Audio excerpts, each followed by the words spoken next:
Две авионски несреќи на Палер и Ави Импекс ставија белег на почетокот на државноста. Потоа следува деценија на нова неодговорност. Повеќе од 150 луѓе загинале во несреќи изминатава деценија. Заедничко за сите овие трагедии е немањето одговорност. Се сеќаваме сите или барем постарите од нас дека во 2009 година се случи бродската несреќа во Охрид, во кој животот го загубија 15 бугарски туристи.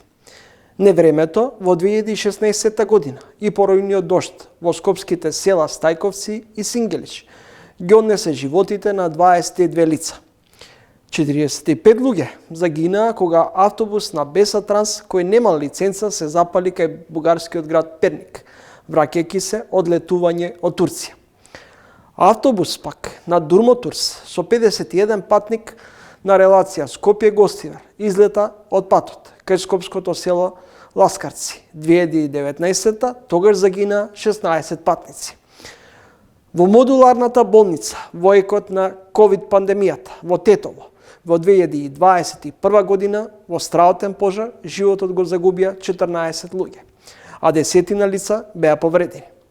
Има ли крај, некој ќе праша?